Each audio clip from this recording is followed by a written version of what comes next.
Some couples just look like they stepped right out of a romantic film. Liam Neeson and Natasha Richardson were one of those pairs, the kind who could stroll down a red carpet and make you feel like you just wandered into the final scene of a love story. They had the kind of chemistry that makes strangers root for them, even if they've never met them. But behind the glitz, glamour, and photo ops was a real story, one that began in the early 90s with Broadway magic and ended far too soon in heartbreak. How it all began: Broadway casting call or Cupid's greatest gig. The year was 1992, and Natasha Richardson had a very particular idea for the Broadway revival of Eugene O'Neill's Anna Christie. She wanted Liam Neeson to play the rugged Irish sailor opposite her. Why? Because, according to her, the role practically had his name stitched on the costume. Natasha wasn't just guessing, she'd already done the play in London and knew exactly how much electricity the right co-star could bring. As she told the Los Angeles Times, "I think Eugene O'Neill wrote that part for Liam Neeson." Fast forward to January 1993, the curtain went up, the reviews poured in, and everyone loved it. The critics raved, the audiences applauded, and backstage, something else was happening. Natasha, then 29, and married to producer Robert Fox, and Liam, 40, single, and coming off a high-profile relationship with Helen Mirren, were generating enough offstage sparks to make the stage lights jealous. Neeson later described their onstage dynamic as a wonderful kind of dance. From stage to real life. When the show wrapped in early 1993, Natasha's marriage ended soon after. She admitted that falling for Liam while her relationship was collapsing wasn't ideal timing, but love doesn't exactly consult your schedule. By the time Liam was filming Schindler's List in Poland later that year, Natasha decided she wanted clarity. After he sent her a cheeky birthday card signed Oscar, she asked the classic relationship-defining question. "So, what are we?" Liam got the message. This wasn't just a fling. Their first public red carpet. The world got its first official glimpse of the couple at the 1993 Tony Awards. Both were nominated for their Anna Christie performances, both looked dazzling, and the entire red carpet sighed in approval. Just over a year later, on July 3, 1994, they married in a small ceremony at their farmhouse in upstate New York. The guest list? Basically a Hollywood A-list roll call: Uma Thurman, Steven Spielberg, Mia Farrow.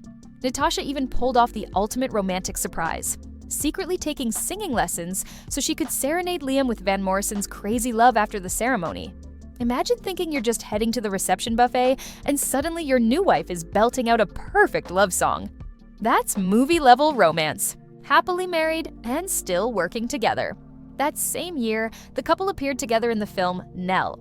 Natasha even campaigned for her role so she could spend time with Liam during the North Carolina shoot. As she put it, "It's difficult to say, bye honey, have fun with the other girls." Fair point.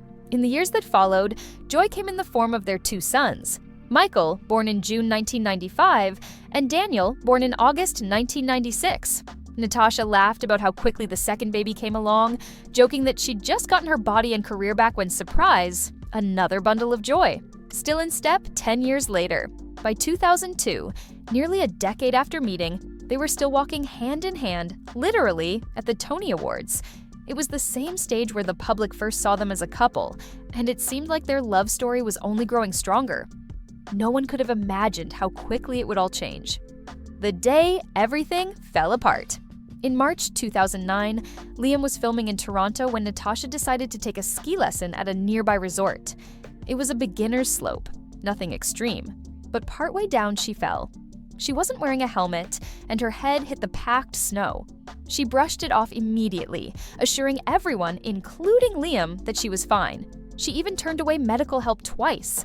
Later, she called Liam with a lighthearted, "Oh, darling, I've taken a tumble in the snow." Neither of them realized those would be the last words he'd ever hear from her. A few hours later, Natasha developed a headache that worsened quickly. By the time she reached a hospital equipped to treat her, it was too late. She had suffered a traumatic brain injury. Keeping a promise. No one wants to keep. Liam and Natasha had once made a pact. If either were ever kept alive by machines with no hope of recovery, the other would let them go. Standing by her hospital bed, Liam honored that promise. He told her, "Sweetie, you're not coming back from this. We're bringing you to New York so your family and friends can say goodbye." Natasha was declared brain dead. Her organs were donated, saving 3 lives, a final selfless act that gave Liam and their children some comfort. Life after loss. The grief hit hard. For a long time, Liam half expected Natasha to walk through the door and announce it had all been a terrible joke. He turned to alcohol for a while, but eventually gave it up. A man who had grown up with deep Catholic faith now found himself questioning the afterlife entirely. His sons were young, just 13 and 12, and the loss shook them in different ways. Michiel struggled the most, turning to partying and substances to block out his pain. Eventually, he sought treatment in Utah, processing his grief and crediting his father's work ethic as motivation to rebuild his life, keeping her close. Michiel has said he feels closest to his mother when cooking, remembering her joy in the kitchen and her infectious laugh. In 2018, he made a deeply personal decision. He legally changed his last name from Neeson to Richardson in her honor.